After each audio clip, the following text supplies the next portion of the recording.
the pen is mightier than the sword. Welcome to Positively Literary, a show where we talk about books, writing, stories, and author talk. And today's topic is on thriller and suspense books.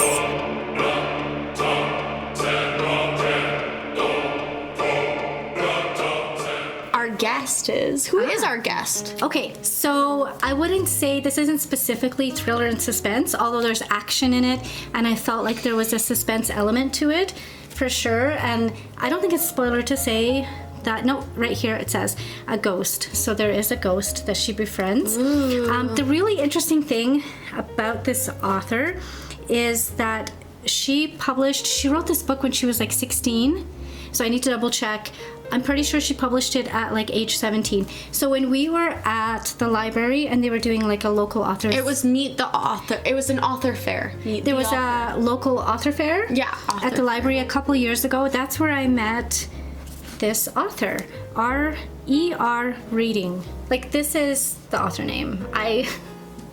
Do I know her real name? So anyhow, I started following her on Instagram. I got her book and I've gotten this far. It's a young adult book and it's kind of like also coming of age. Do you know what I love about young authors? What do you love? I love that you feel like you're young again because they are young when they write it, right? So she was a teenager. She still is. I think she's 18 now. Oh, wow. Yeah. Good on her. And she's working on book 2. I need to get more details about that. I'll read the back. Yeah. So this book is called Soul Chaser. And this is the back. Tatiana Walker is a wild-spirited girl who makes an unlikely friend with a ghost named Author. As she tries to help her new friend with a unique problem, his tragic past catches up to him. Together they discover the world of demigods and giants, and that it's not all that it appears to be. Dun, dun, dun. So I'm still close to the beginning. I did love the kind of like the dynamic of, being a teenager and just discovering something new, which like she's discovering this ghost boy. But definitely check this out. She's amazing. Oh, we did ask her some questions. Should we jump Before we jump into that, what are we drinking? Right. Okay. So I haven't tried mine yet. These are slightly different colors because they have slightly different things. So I won't say they're milkshakes because they're smoothies because they're healthier than milkshakes. That's right. For the Cool Whip. So we've got, yours has a lot of strawberry in there. Strawberry, and yours is, this color is the cantaloupe. Cantaloupe, that's what I was looking for. This is such a beautiful I color. almost said mandarin. But it is actually such a beautiful peachy color. Look at these. Aren't they beautiful? Don't you wish you could come through the screen and eat them? So when we were recording last, it was really warm. It's still warm in here, the lights and everything, but we had warm drinks. I'm so excited to have a cold drink. You don't even know. Should we try these? Yes, let's do it. It's really thick. Oh, yes. Okay. I'm happy. I didn't add any sugar, but with the fruit and the thick Greek yogurt. Gosh, this is good. I know that when people will watch this, that we will already have done the medieval fair, but at this time of recording, we have not yet gone to the medieval fair. So I'm pretty excited about these sword pens. Aren't they awesome, guys? Like, they're so freaking cool. I got them at an anime convention, but look. Okay, try just scribbling. Isn't that perfect for signing? I love this. Oh, you guys need to I'm gonna sign books with this at the medieval fair that we're going to in a couple weeks. Hope to see you there. It'll be over when they see this. I know. Well, you have a tan. So she came over and I was like, why do you have such an amazing tan? Actually, I know why, because I've been watching your TikToks and you guys are doing a lot of like... Oh yeah, that's what I hiking. did this week. Me and my husband been talking about doing the Coasting Costigans, like a family vlog for like years and years and years, but now we're finally actually doing it. We're like, okay, we're gonna do it. I'm following you. You've been making videos. Yes. Yeah. Just family vlog videos of us in the wilderness. Out in the wilderness. I'm gonna start, so when we started a book club, I don't know, like 10 years ago in Lethbridge. One of the first books we read was The Woman in the Window. Ooh, The Woman in the Window. I don't know if you know. Oh, it did get a movie. Did it? It did. So this actual book did get a movie. Yeah, I think it has Amy, what's her name? She's amazing. Amy somebody. She's the main. I'll put like a little picture or the movie poster or something. So I really like the way this was written because it's suspense and it's a thriller, but it's easy to read. Like you're like, that's how I like to write, and it's also how I like to read, because there's certain books like, yeah, poetry, you might want to spend a long time on 2 sentences, but for I think for a good thriller, you should be able to kind of get through it quickly, because it's like suspense and you're go kind of thing, and that's what this felt like, and I really enjoyed it. And then the movie was good. You know what was even better? It's kind of funny. I don't recommend it for everyone, but they did a spoof on this, and I don't know if you've seen it. It's called The Woman in the House Across the Street from the Girl in the Window. That's the title. I put the whole title down here. And I started watching it, and just the way that the spoof so well spoofs that book, it's was really enjoyable. The only thing, I was actually talking to the librarian because I was looking for this book, and then I was telling her, have you seen The Woman in the House Across the Street from the Girl in the Window? She's like, oh, what's that? And I'm like, you have to see it. It's so funny. It's so good. It's on Netflix. And then I was like, wait, but are you sensitive to like intimacy scenes? So it's kind of over the top in all aspects. So it's over the top in being kind of ridiculous for like what you're scared of in it, but it actually is suspenseful. But then there's like some scenes where it was a little over the top with the intimacy, I'll use that word, and it's Netflix, you could just fast forward, right? So just warning. But other than that, it was funny. It's like she's drinking wine all the time, which is one of the That's probably why plot points. I know. And then the medicine, like, oh, I'm taking this medicine, but then also mixing it with wine, and then you don't know what's real, and it's like, oh my gosh, that's so trippy. It's trippy. It's fun. That one was funny and actually really enjoyable to watch. But they do have, this one does have a movie adaptation. Amy, do you know who I'm talking about? You're asking the wrong person. I don't want to take the time. Famous. Okay, Google. The Woman in the Window movie. Amy who? Amy Adams. On the website RottenTomatoes.com, they say. Thank you, Google. Stop Amy talking. Adams. Amy Adams, according to Google. No, she's amazing. She's done I absolutely love Amy Adams. So picking her was great. And I mean, it is kind of dark because of the themes. Like, yeah, she loses a child, a daughter or something That's like that. awful. Not like we already know that. And that's why she's a recluse. Like, we know that, it's not a spoiler. So she's in her home and is kind of afraid to leave. You know that. That's so sad. Yes, agoraphobia. And so that's kind of, so of course she's in the window. She's looking. Okay, now I feel like I need to watch this. Yeah, she's looking across the street, but she does see this. We do know it's not a big spoiler, but she does see something like bad happen, like thing. But like people don't believe her because, of course, she's taking medicine for her condition. Darn. Okay. Like, it's that, and it is suspenseful because you're like, is she now a target? It's really good. Oh, that's scary. So before we get into other books, we'll circle back here because I don't want to forget to introduce. So E.R. Reading, the author, we asked her these questions. How has your writing process evolved over time? Especially because she's a young author, so I feel like a lot of evolution happens when you're young. How did you balance your writing with school, writing your first novel when you were so young, and the pressures of teenage life? Oh, and we had one more question. What have you learned about yourself through your writing journey? Okay, let's hear from ER. Hi, How has my writing process evolved over time? So I started writing when I was 16, and I started with 2 characters and a very basic outline that just told me what I wanted to start with and how I knew the ending was going to be, and that was it. And then I dove straight into it with delusion. And so my process has changed quite a bit. The things that have stayed the same are I still sprint, but I do 35-minute sprints. A lot of people do shorter than that, but I find when I'm drafting that's really helpful to do the 35-minute sprint and then a 5-minute break and then come back to 35 minutes. So that's how I sprint, and that's really effective for me. The second thing that's still the same is I still pants.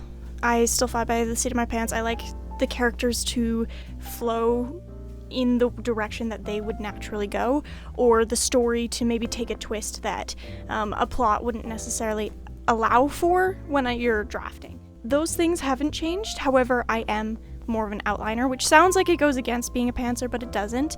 I outline more detailed so that when I'm drafting, I have a guide of if I'm kind of going and I'm getting stuck or I don't remember what direction the story needs to go in, I have that as a guide. I also do deeper character dives so that when I'm in the story, I don't have to make as big of corrections later on. And this is something I learned from both Soul Chaser and Shattered Soul, is that I don't love the editing process when it comes to major edits that come with not understanding necessarily where your story needs to go and character edits. And I knew this about myself, and so I've learned how to handle that from the back end of things and not have to deal with that later on. That's been a huge help with the current project I'm working on. Shattered Soul is with other readers at the moment, and so I'm working on a third project, and this has been really, really helpful for me. The next question is, how did you balance your writing life with school? Writing your first novel when you were so young, and the pressures of teenage life. So the answer to this is kind of simple. So I don't really think balance in my teenage life existed. I don't think it exists in most teenagers' lives, but I was lucky in a lot of ways. My basic day was I would get up at 6 a.m., I would do workout, I would do all my morning stuff, and then I would go to early morning seminary, come home, do my chores, eat, and then do school. And thankfully, because I was homeschooled, I was able to fit my writing into my English, which was really lovely and a great bonus of being homeschooled, and I had a great time using that to learn. It was a huge learning experience for me. After school, we would have lunch and such, and then I'd do some more stuff, and then I would go to dance competitively for the whole evening, generally several days a week. And then I would come home and I would write until late, and then I would get up at 6 a.m. and repeat it over again.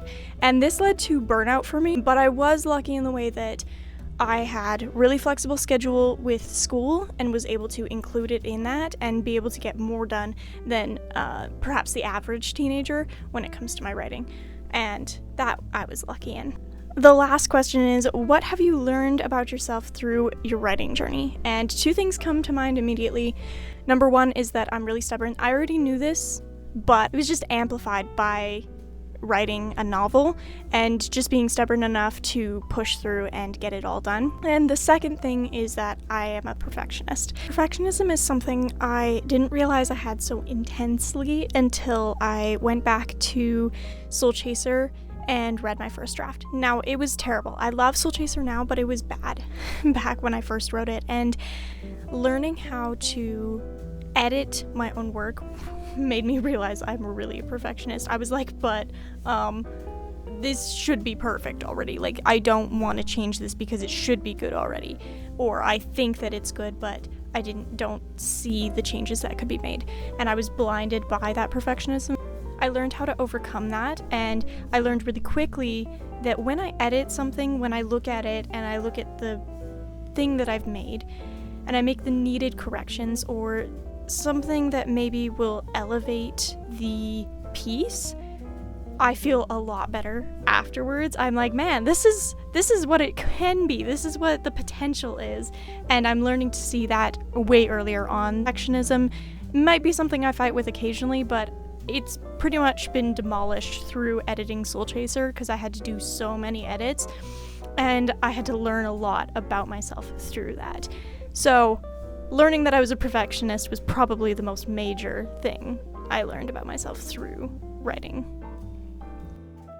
Well, thank you so much for answering those questions. Yes, that's really interesting. And I love when people start their passions early in life. Oh, right? And she started, like, I was writing when I was young, but I wasn't a published author. No, a published author, or even people who are in their 30s and 40s might not have finished an entire novel, right? Like, that's amazing. Honestly, we need more.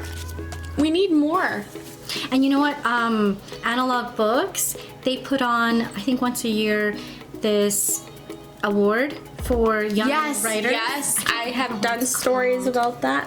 Really? I know, yeah. So they put their work out there. One of the things that's hard is putting your work out there. Some people have works that are really good, but they're too shy to kind of like put it out there. So I started watching more political thrillers after I got divorced, because I didn't want to watch romances, and I started to really enjoy them, actually. And it's called The Night Agent. Ooh.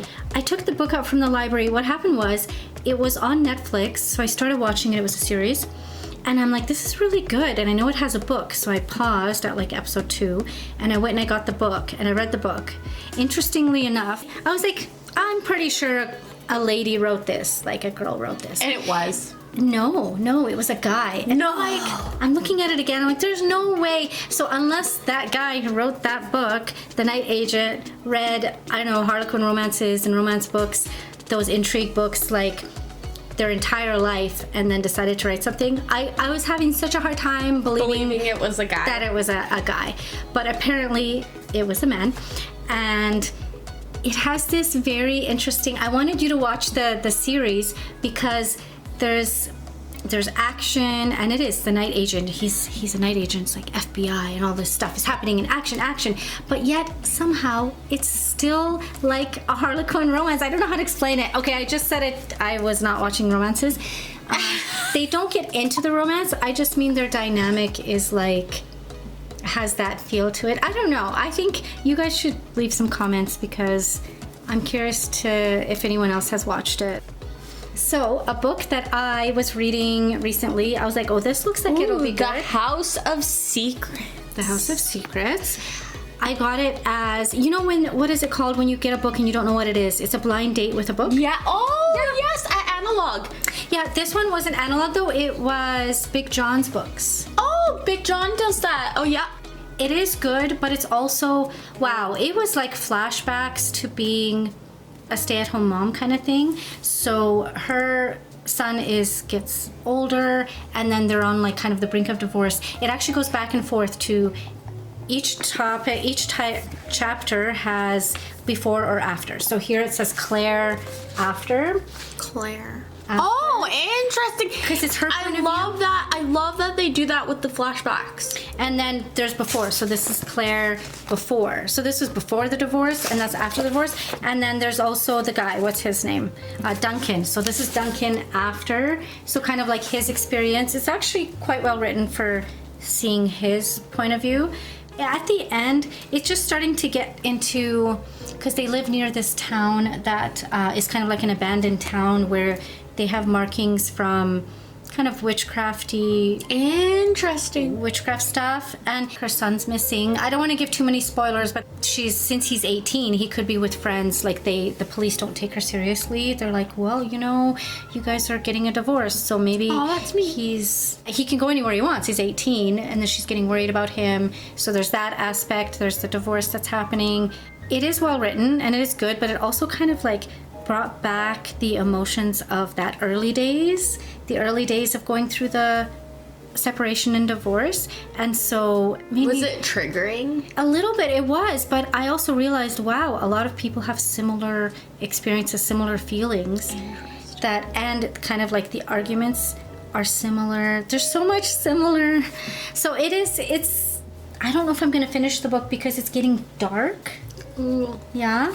This one was kind of fun and also has like a little bit of a thriller aspect to it. Interesting. Driving with the top down, because they are kind of they are kind of running away from something.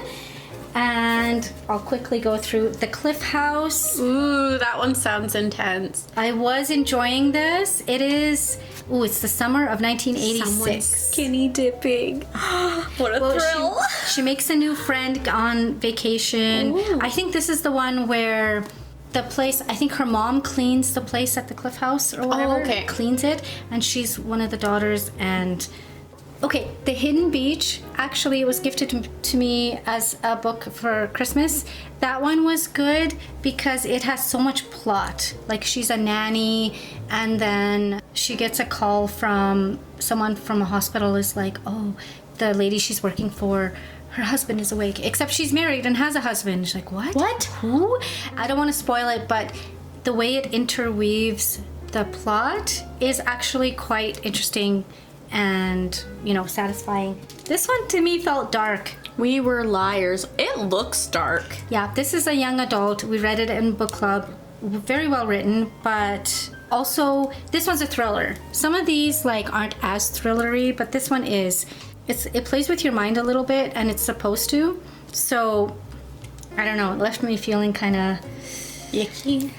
Yeah, if you want a thriller that's Yucky. fun, no, I would say watch The Woman in the House Across the Street from the Girl in the Window. Oh my gosh, I laughed, but I also was really, really into it, really interested.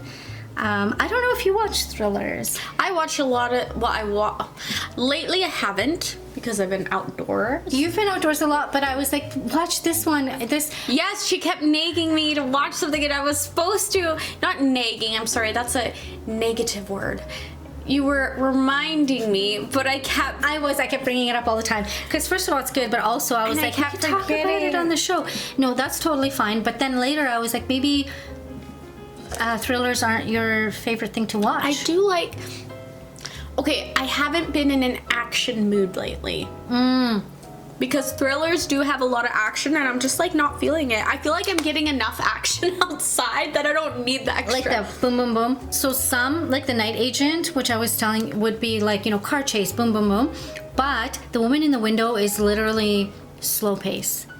It's ominous, right? I like ominous. Yeah. Too. So you could watch The Woman in the Window. It is ominous. It's more ominous to read the book because you get her inner thoughts and how she felt about how, that losing a child, which That's sad. it is I don't really think I sad. could handle that. Okay. Though. So then you would be still okay to watch the show because it's not as dramatic as reading the details about it. And then plus you're like, okay, is it a hallucination or is she in really big trouble? Did that actually happen? Oh, that's so trippy. Look how much Cool Whip I put. I literally watched Jaws, the older Jaws, and I started crying when the mother lost her son. Okay. It just yeah. I just wanted to go in there and swim and save him from the shark. I'd be like, I sacrificed myself. So, and this is why I think political dramas, political thrillers, I'm enjoying a lot. But when it comes to, movies that are dramas that are sad, like someone has cancer and someone's child dies, I don't. I have a hard time with that. I think it hits too close to home. I haven't even experienced that. I hope I never do. But Right? it just no, thank you. So not that kind. It hurts the soul. Thank you for joining us on Positively Literary. We hope you had a thrilling good time. Yes, a positively chilling good time. And we'll see you next time. See you next time. I wonder what kind of music I'm going to choose for this.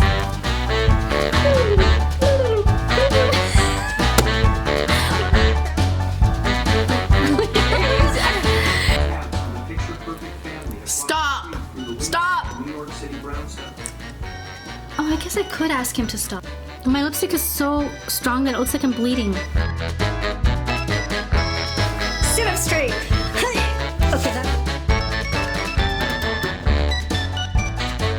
I'm trying to get this raspberry. Did I tell you I saw our producer from Rogers TV? You did. At the Owl. Yep. He was recording the poetry night. And he recognized you. I know. And you know what's weird? It's yes, maybe I did recognize, I've only seen our producer Over digital. a random Facebook. Don't say it here. He's gonna see it. Yeah, hi. Hi, Ryan. No, I would see like a random Facebook photo maybe once. So I was like, wait, who? But then I saw the camera and he's like, it's me. And I was like, oh, hi. I'm recognizable because he goes through all our footage, our video. But I know who he is because I used to work at right. events. We worked for different companies at the time. But you've met in person. So that was like my first time meeting in person. So hello, Ryan. We're the Diff House? No. That's the Cliff House because I asked those. We're here undercover at the High River Medieval Fair in High River. Our experience started in the morning when we dressed up in medieval garb for this medieval extravaganza event experience. Once we ensured we would fit in with the locals, we set up our undercover cover-up alias as fantasy authors at this medieval fair, medieval event, in an undisclosed location somewhere in southern Alberta. The people were from a different time, a different land, and some from a different dimension. Creatures, knights and ladies, and wizards, and even royalty came to this event. No one suspected a thing as we engaged with our locals and kept up our medieval personas.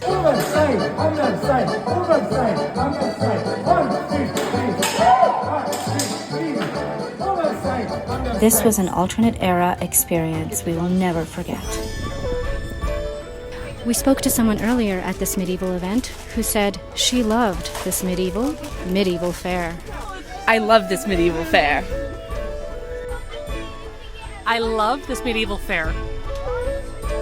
That was amazing. Thank you so much.